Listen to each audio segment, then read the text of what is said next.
Hello and welcome to GRAV Designs, where I show you how to build your very own base that hopefully cannot be raided. So first of all, a lot of players have really struggled with actually placing their first blocks and their whole orientation system. If you hold down your right mouse button and drag, you can actually move the building around yourself, and then you're not locked in the position that you first started building your base in. So now let's get on and build ourselves a sweet bachelor pad, because let's be honest, every building in GRAV is a bachelor pad because there is no female playable character. All the buildings lock to one another. Obviously here I'm building with wood buildings because it's cheap as all get out, and it doesn't really matter if your building is shielded.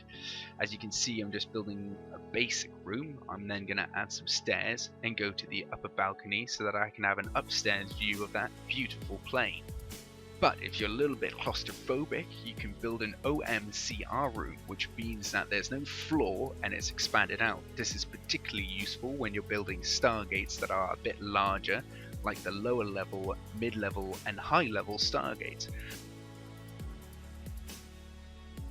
But now you have a hole. So how do you fix that? Well, it's really simple. You press B and then you click on the building you want to destroy, and then you get rid of it. Obviously this has now left a gaping hole in our building.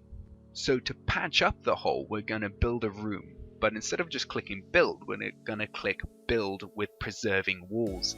This means that that room is built with all four walls and there's no way in. To get a way in, you merely have to build a room adjacent to it without clicking preserve walls. That means whichever wall is touching the building that you've built disappears and you can now enter the room, but the other three walls stay where they are.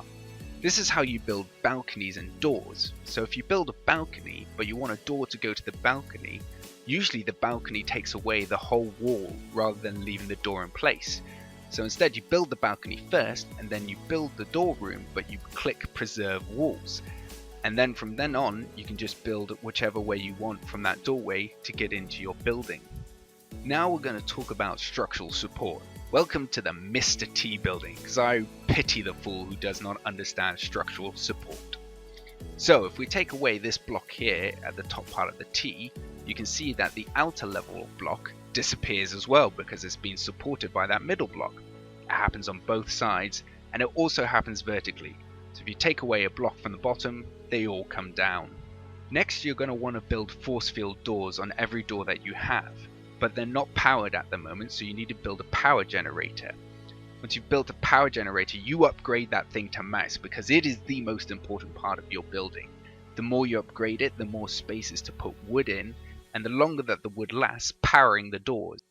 Now imagine this is your base and you build a shield generator in the center. The circle is where the shield actually reaches, but every block that's shaded in looks like it's being shielded, but it's actually not in the corners. This means another player can come along and place an EMP in the corner and take out your shield. To avoid this, build two shields in each corner, upgrade them so that they overlap and reach the corners. Now you can see that every block is shielded because it's shining. The bubble shield allows you to shoot out of it and kill things, but doesn't allow you to shoot in, thus protecting your base. It also stops environmental hazards like lack of oxygen and radiation. Hope you guys found it useful. Subscribe if you did, and write in the comment section if you'd like me to do one about more advanced bases.